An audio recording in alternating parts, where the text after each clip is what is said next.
అబద్ధాల మీద కోటలు కట్టుకుంటూ గత ముఖ్యమంత్రి చేసిన పనులన్నీ తన ఖాతాలో వేసుకుంటూ ఇంత నీచానికి ఎవరైనా గతంలో పాల్పడ్డారంటే కానీ, ఎందుకంటే ప్రతి ఒక్కరికి ఒక ఆత్మగౌరవం ఉంటుంది, ప్రతి ఒక్కళ్ళకి కూడా కొంచెమైనా సరే బిడియం ఉంటుంది. అరే ఇది వాళ్ళు చేసింది కదా, మేమెందుకు చెప్పుకోవాలి అని. అలాగే ఇది అబద్ధం కదా, మనం ఏం చేస్తున్నాము, ఇలా రాజకీయం కోసం ఇలాంటి పిచ్చి పిచ్చి మాటలు పిచ్చి అబద్ధాలన్నీ ప్రచారం చేస్తున్నాం. ఎవరి మీద చేస్తున్నామంటే అదిగో సాక్షాత్తు మొత్తం ప్రపంచ దేశాలన్నీ కూడా పూజించేటువంటి మహాదేవుడు ఆయన, కలియుగ స్వామి ఆయన, కలియుగ వెంకటేశ్వర స్వామి. ఆయన ప్రసాదం మీద ఇంత నీచంగా మీకు నోరా లేకపోతే తాటి మట్ట కూడా అర్థం కానటువంటి పరిస్థితి. ఆ తాటి మట్టలు కూడా వర్షం కురిస్తే శుభ్రంగా అయిపోతాయి, ఎంత పచ్చ కళకళ్ళాడతాయి. కానీ ఒక భయంకరమైన కంపు కొడుతున్నటువంటి నోళ్ళు పెట్టుకొని నువ్వు, నీ కొడుకు, నీ బానిస పవన్ కళ్యాణ్, మీ ముగ్గురు కలిసి ఈరోజు రాష్ట్రాన్ని ధ్వంసం చేసి పడేస్తున్నారు. మిమ్మల్ని ఏమని పిలవాలో కూడా అర్థం కానటువంటి పరిస్థితి. ఏ భాషతో మిమ్మల్ని వాడాలరా రాను కూడా అనాలనిపిస్తూ ఉంది. అంత బాధ కలుగుతూ ఉంది మీరు చేసిన ఏదో పనులు చూస్తూ ఉంటే. ఏంటి ఒక్క సిగ్గులేదా చంద్రబాబు? 80 ఏళ్ళు వచ్చినాయి నీకు. ప్రతి ఒక్కడికి జీవితంలో ఎక్కడో చోట ఓ పశ్చాత్తాపం అనేది ఉంటుంది కదా.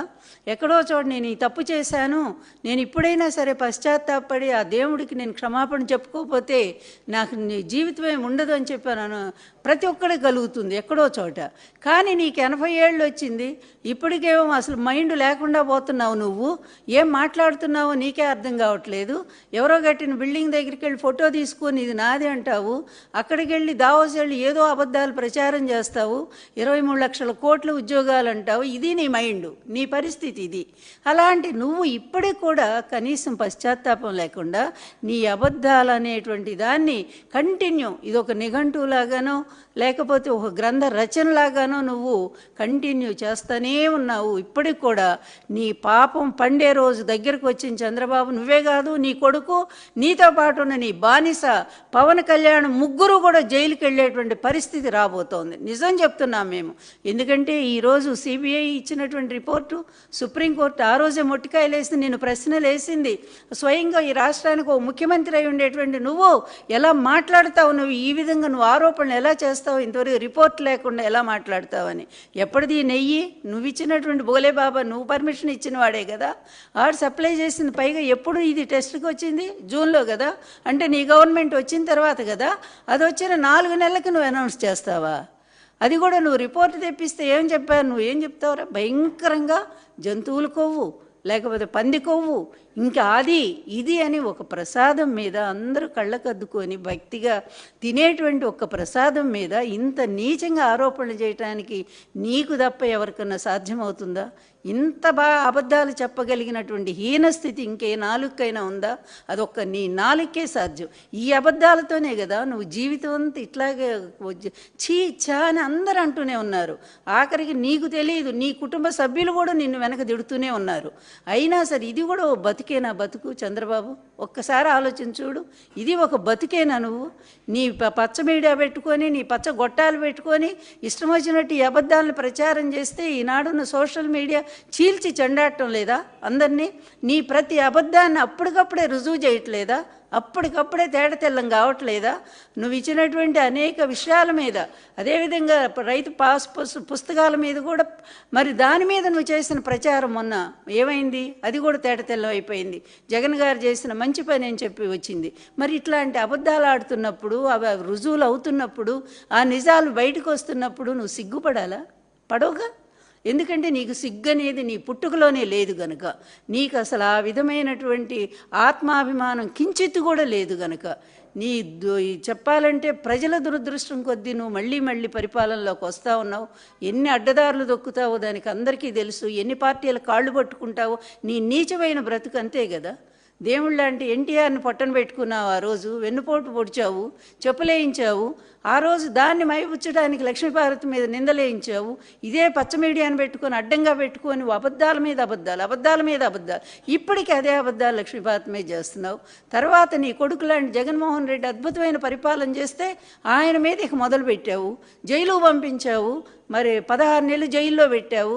అయినా కూడా రాజశేఖర్ బిడ్డ గనక, ధైర్యవంతుడు గనక నిలబడి నీ కుట్రలు కుయుక్తులన్నీ ఎదుర్కొని వచ్చి స్వయంగా ఎవరి సాయం లేకుండానే అతను ముఖ్యమంత్రి కాగలిగాడు, ఈ రాష్ట్రానికి ఎన్నుకోబడ్డాడు.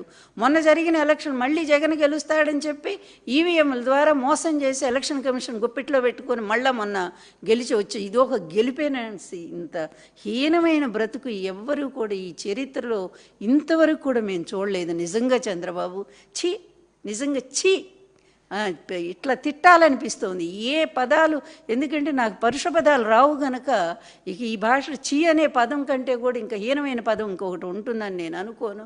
అట్లాంటిది మళ్ళీ చూడు, ఇప్పుడు పక్క సిబిఐ రిపోర్ట్ వచ్చింది, చెప్పింది అందులో ఏమీ లేదు, కలవలేదు, ఇది పామాయిల్ లాంటివి గల. అది ఇప్పుడేంటి, ఎప్పుడో మీ ఈవోనే చెప్పాడుగా, ఆ రోజే చెప్పాడుగా, పామాయిల్ తప్ప ఏం కలవలేదు, జంతువులకు కలవలేదని.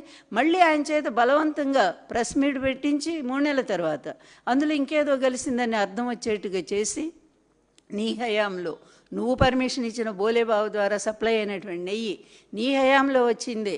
టెస్టుకు పంపించారు, 2 సార్లు టెస్టుకు పంపించిన జంతువులకు కలవలేదని ఆ రోజే చెప్పారు. మరి ఎవరి మీద అయితే మీరు ఆరోపణలు చేశారో, కరుణాకర్ రెడ్డి గారి మీద, అదేవిధంగా సుబ్బారెడ్డి గారి మీద, ఇది మరి సుబ్బారెడ్డి గారు కోర్టుకి వెళ్ళారుగా, సుప్రీంకోర్టుకి. ఆయన తప్పు చేసి ఉంటే కోర్టుకి వెళ్తారా? నువ్వెందుకు వెళ్ళలేదు? ఎప్పుడు ఇన్ని తప్పులు చేశావు, ఇన్ని పాపాలు చేశావు, ఆఖరి స్కిల్ స్కామ్ లాంటి భయంకరమైనటువంటి ఒక దోపిడీకి నువ్వు దొంగలాగా ఉన్నావు. అట్లాంటి వాడివి కూడా కేసులు దొంగదారిని కొట్టేయించుకుని సిగ్గులేదా నీకు? అసలు ఏమాత్రం కూడా సిగ్గులేదా నీకు? దొంగదారిని కేసులు కొట్టేయించుకుంటున్నటువంటి నీది ఒక బ్రతికేనా? ఛీ, ఇట్లాంటి బ్రతుకుతూ ఎదవ బ్రతుకు ఎందుకయ్యా? బతికిన 4 రోజులు కూడా ఒక మహారాజులాగా, ఎన్టీఆర్ లాగా, లేకపోతే వైఎస్ రాజశేఖర రెడ్డి లాగా బతకాలన్నారు.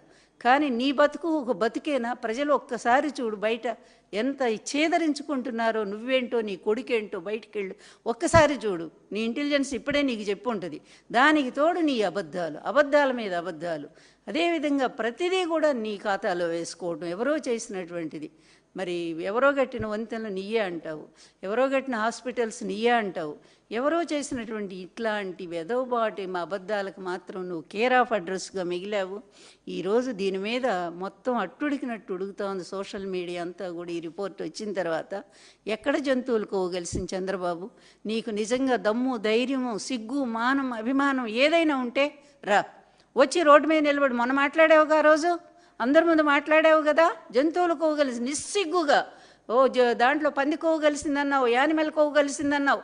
ఈరోజు మాట్లాడొచ్చి, ఏమాత్రం పౌరుషం ఉంటే రా, నువ్వు బయటికి రా, వచ్చి మాట్లాడు, ఒక్కసారి మాట్లాడు. నువ్వు ఏ కొవ్వు కలవలేదని రిపోర్ట్ నీ సిట్టేగా ఉంది, అందులో కూడా ఒక్కసారి చెప్పు. మరి నేను నిజంగా పొరపాటు పడ్డాను, ఆ రోజు తప్పయింది, భగవంతుడి ప్రసాదాన్ని కూడా నా రాజకీయం కోసం, జగన్ ఏదో బ్లేమ్ చేయడం కోసం నేను ఈ విధంగా మాట్లాడాను, ఒక్క మాట నీ నోటి నుంచి వస్తుందా? మనుషులు అవుతావా నువ్వు? అప్పుడు నిజంగా మనుషులు అవుతావో? నిజంగా నువ్వు ఆడిన అబద్ధాన్ని ఒప్పుకుంటే. కానీ నువ్వు మనుషులు అయితేవే కదా, మనిషివే కాదు. అందుకే జంతువుల పేర్లన్నీ కూడా నీ నోటి వెంట వస్తూ ఉంటాయి. అంటే ఆ జంతు ప్రవృత్తి, ఆ పశు ప్రవృత్తి, ఆ హీన ప్రవృత్తి అంతా కూడా నీ పుట్టుకతోనే వచ్చింది కనుకనే నువ్వు ఇంత హీనంగా మాట్లాడుతున్నావు, అబద్ధాలు సృష్టిస్తూ ఉన్నావు. అడుగడుగున గుళ్ళన్నీ నువ్వే కూలగొట్టిస్తావు నీ వాళ్ళ చేత. మళ్ళీ జగన్ మీద పెడతావు. మతాన్ని అడ్డం పెట్టుకొని, కులాన్ని అడ్డం పెట్టుకొని ఈ ఆంధ్రప్రదేశ్ సమాజాన్ని చీల్చి చెండాడాలనే నీ దుర్మార్గమైన కుట్ర ఉందే, ఇంతవరకు ఏ శాడిస్టు కూడా రాజకీయ చరిత్రలో ఇలా చేయలేదు చంద్రబాబు. అది నువ్వు ఒక్కడవే చేయగలిగావు. ఎందుకంటే నువ్వు ఒక అసమర్థుడివి గనుక. నిన్నెవరు ప్రజలు ఎప్పుడూ ఎన్నుకోలేదు. ఎప్పుడు ఎవరో ఒకళ్ళ కాళ్ళు పట్టుకొని వాళ్ళని వీళ్ళని బతిమలాడుకొని వచ్చి నువ్వు ఎప్పుడు గెలుస్తున్నావు. కానీ నీ గెలుపు అనేది ఏనాడూ లేదు. ఇది వాస్తవమైన విషయం. అందుకనే నీ విషయం తెలిసే ఈ అబద్ధాలతో ప్రతిపక్ష నేతలందరూ అక్కడేమో ఓటుకు నోటు కేసులో దొంగలాగా దొరికిపోయి అర్ధరాత్రి హైదరాబాద్ వదిలి పారిపోయి వచ్చావు ఆంధ్రప్రదేశ్కి. ఇక్కడ ఎంత అల్లాడు, ఎటువంటి పరిస్థితుల్లో 10 ఏళ్ళు మనకు హక్కు ఉంటే దాన్ని కూడా నువ్వు వదిలేసి వచ్చి, అంటే నీ నీచమైన కార్యానికి అక్కడ కూడా ప్రభుత్వాన్ని పడగొట్టడానికి నువ్వు చేసిన భయంకరమైన కుట్ర కదా. ఆ కుట్రలో దొరికిపోయి దొంగలాగా ఏమన్నా సిగ్గుందా చంద్రబాబు? ఇన్ని పాపాలు చేస్తున్నావు, దొరికిపోతున్నావు. దొరికిపోయినా కూడా ఇంకా నవ్వుకుంటా సిగ్గు లేకుండా ఎట్లా తిరుగుతావు నువ్వు? మళ్ళీ అబద్ధాలు చెప్పుకుంటా తిరుగుతావు. ఎన్ని అబద్ధాలని ప్రచారం చేస్తావు? ఈరోజు ఈ రిపోర్టుకు నువ్వేం సమాధానం చెప్తావు? సెప్టెంబరు 18వ తారీఖున నువ్వు ఓపెన్గానే చెప్పావు, జంతువుల కొవ్వు, ఆ కొవ్వు, ఈ కొవ్వు కలిసింది, ఇది అసలు క్షమించరాని విషయం, దేవుడికి అపచారం చేసింది ఆ ప్రభుత్వం అంటూ జగన్ గారి ప్రభుత్వం మీద ఇన్ని నిందలు మోపావు. తర్వాత ఓపెన్గా నీ పచ్చబాక ఏదైతే నీ పచ్చ మంద, అది నిజం చెప్పాలంటే దానికి కూడా విలువలు లేవు, ఏ విధమైన సిగ్గు లేనటువంటి మీడియా ఒకటి ఉందే వ్యవస్థ, అంత దరిద్రపు వ్యవస్థను సర్వనాశనం చేయడానికి నువ్వేలా కంకణం కట్టుకున్నావు, నీ పచ్చ మందు కూడా, నీ పచ్చ మీడియా మందు కూడా అలాగే కంకణం కట్టుకున్నారు. అందరూ కలిసి ఈ వ్యవస్థను నాశనం చేయడానికి వచ్చారా మీరు? ఈ అబద్ధాలను ప్రచారం చేసి మరి ఈ విధంగా ఒప్పును తప్పుగాను మంచి చేసిన వాళ్ళేనేమో పనికి మాలిన వాళ్ళు, తప్పు చేసిన వాళ్ళుగా చూపించడానికి వచ్చారా మీరు? కానీ చేస్తున్న తప్పులన్నీ మీయే కదా. ఈరోజు రాష్ట్రాన్ని లూటీ చేస్తున్నారు, ఎక్కడికక్కడ దోపిడీ చేస్తూ ఉన్నారు. ఈ దోపిడీ చేసి తీసుకెళ్ళి విదేశాల్లో దాచుకుంటున్నారు. జనం అంతా గమనిస్తూనే ఉన్నారు. నీ అబ్బా కొడుకులు ఇద్దరు కూడా సూట్ కేసులు పట్టుకొని స్పెషల్ ఫ్లైట్లో వెళ్ళి విదేశాల్లో డబ్బులు దాచుకోవటం, ఇదంతా ఇంత దరిద్ర బతుకం ఇది. అంటే ఏం తక్కువైపోయిందని అంత దరిద్రులా మీరు? తినడానికి తిండి కూడా లేదా మీకు? హెరిటేజ్ పాలు అమ్ముకుంటే దాని నుంచి డబ్బులు రావట్లేదా? ఈ ప్రజల డబ్బే కావాల్సి వచ్చిందా? ఈ రాష్ట్రాన్ని లూటీ చేయాల్సి వచ్చిందా? దానికోసం మంచి చేసినటువంటి జగన్ గారి ప్రభుత్వాన్ని ఈ విధంగా బదనాం చేయాలా? చేయటం కోసం ఇలాంటి అబద్ధాలన్నీ నువ్వు సృష్టిస్తూ పోతానే ఉంటావా? ఎన్నాళ్ళే సృష్టిస్తావు? ఎన్నాళ్ళు నీ బతుకు చెప్పు? ఎన్నాళ్ళు బ్రతకాలని? ఇంకా కూడా 100 ఏళ్ళు అయిన బ్రతకవు కదా. అదేవిధంగా వచ్చే గవర్నమెంట్ నీ చచ్చినా రాదు. అప్పుడు ఏంటి నీ బతుకు? నీ పాపాలన్నీ, నువ్వు చేసిన నేరాలన్నీ, నువ్వు చేసిన అవినీతి పనులన్నీ మొత్తం కూడా యమధర్మరాజు దగ్గర చిట్టాలాగా ఇక్కడ ఉండవా? రాష్ట్రంలో ఉండవా? వచ్చే ప్రభుత్వం దాన్ని పరిశీలించి నీకు తగిన శిక్ష విధించదా? ఇన్ని పాపాలు నువ్వు నీ కొడుకు జైలు పోరా? ఇవన్నీ ఆలోచించకుండా అడ్డదారిలో ఈ విధంగా నేనేదో చేస్తే చెల్లుబాటు అవుతుందనుకునే ధోరణిలో ఈరోజు నువ్వు సాగిస్తున్న ఈ నిరంకుశమైనటువంటి పరిపాలన, ఈ అబద్ధాల రాజ్యం ఎన్నాళ్ళో నిలవదనేటువంటి సత్యాన్ని నువ్వు గ్రహించకపోతే ఆ దేవుడు కూడా, ఇప్పుడు వెంకటేశ్వర స్వామి ఉన్నాడు కనుకనే ఆ దేవుడే బయటపెట్టాడు ఈ రిపోర్టుని, నీ పాపాన్ని బయటపెట్టినట్టు. నేను వెంకటేశ్వర స్వామి భక్తుడిని, అందుకే నన్ను కాపాడాడు అంటాడు. నిన్నెప్పుడూ కాపాడలా, నీకు నువ్వే దొంగగా సృష్టించుకున్నావు నీ మీద. ఆ రోజు కూడా నీ కారు బ్లాస్ట్ అనేది పచ్చి అబద్ధం, అది మాకు తెలుసు ఆ రహస్యం ఏంటో. ఇప్పుడు దాని జోలికి నేను పోదలుచుకోవాలా. నీ సానుభూతి కోసం నువ్వు ఇలాంటి ఎదవ పనులు ఎన్ని చేస్తావని నాకు తెలుసు. ఎందుకంటే అల్లుడు చేసేదంతా అత్తకే బాగా తెలుస్తుంది కనుక. ఇంత దుర్మార్గంగా నువ్వు మొదటి నుంచి కూడా ఎన్టీఆర్ని వెన్నుపోటు పొడిచే ముందు నుంచి కూడా ఎన్ని అబద్ధాలు ఆడుకుంటూ పత్రికల్లో రాయించుకుంటూ ఆయన ఉమనైజర్ అని, ఆయన పనికిరాని వాడని, ఆయనకు మతి భ్రమించిందని ఇలాంటి పిచ్చి రాతలన్నీ రాయించావు, పిచ్చి కార్టూన్లన్నీ వేయించావు. నీ తొక్కు ఈనాడున్నాడు కానీ తొత్తు ఆ ఈనాడు వాడి పేపర్లో రాయించావు. మీ ఇద్దరు కలిసి ఆయన దింపారు, ఆయన ప్రాణాలు తీశారు. చివరికి మీరు పెద్ద గొప్పవాళ్ళలాగా ఇక్కడ చలామణి అవటానికి ప్రయత్నం చేస్తున్నారు. అడ్డదారిలోనే మీ రాజకీయ జీవితం అంతా ఇలాగే కొనసాగుతూ వచ్చింది. అడ్డదారిలోనే ఈనాడు, ఈ ఆంధ్రజ్యోతి, ఈ పత్రికలు కూడా అట్లాగే వచ్చినాయి. వీళ్ళ ముగ్గురు కలిసి ముగ్గురిని కూర్చిరా ముండదయ్యం అన్నట్టుగా చివరికి ఇట్లాంటి పరిస్థితిని తీసుకొచ్చి ఆంధ్ర రాష్ట్రానికి పెట్టారు. దేవుడితో ఆటలు మొదలుపెట్టారు మీరు. ఆ పాపం పరాకాష్ఠకు వచ్చిందని నేను అనుకుంటున్నాను. ఎన్నో రోజులు పట్టదు. ఈ పాపం ఆల్రెడీ బద్దలైంది, ఎన్నో బద్దలు అవుతూనే ఉన్నాయి. కొద్ది రోజుల్లోని ఈ పాపానికి తగినటువంటి మూల్యం నువ్వు చెల్లించ తప్పదు. హిట్ టీవీ యాప్, ఇందులో short news, live news, entertainment shows, movies, digital magazines తో పాటు మీ జిల్లా వార్తలను కూడా ఫ్రీగా చూడొచ్చు. ఇంకెందుకు ఆలస్యం? వెంటనే హిట్ టీవీ యాప్ ని డౌన్లోడ్ చేసుకుని ఫ్రీగా ఎంటర్టైన్మెంట్ పొందండి. Hit TV app. Hit TV app. Please download hit TV app. Hit TV app ని ఫ్రీగా డౌన్లోడ్ చేసుకుని ఎంజాయ్ చేయండి. మీకు నచ్చిన ఎంటర్టైన్మెంట్ కోసం హిట్ టీవీ యాప్ ని ఫ్రీగా డౌన్లోడ్ చేసుకుని ఎంజాయ్ చేయండి. హిట్ టీవీ యాప్ ని డౌన్లోడ్ చేసుకుని ఆస్వాదించండి, ఆశీర్వదించండి. ఇంతమంది సెలబ్రిటీలు హిట్ టీవీ యాప్ ని డౌన్లోడ్ చేసుకోండి అని చెప్తున్నారంటే ఎంత మంచి యాప్ ఆలోచించండి. అమెరికా అమెరికా అమెరికా అమెరికాలో చదవాలనుకునే వాళ్ళకి విశ్వసనీయమైన పేరు మన శౌర్య కన్సల్టెన్సీ. UK లో 1 year masters, UK లో 1 year masters, 2 years work permit up to 5 years visa. Contact Shaurya Consultancy. Contact 89851 89851.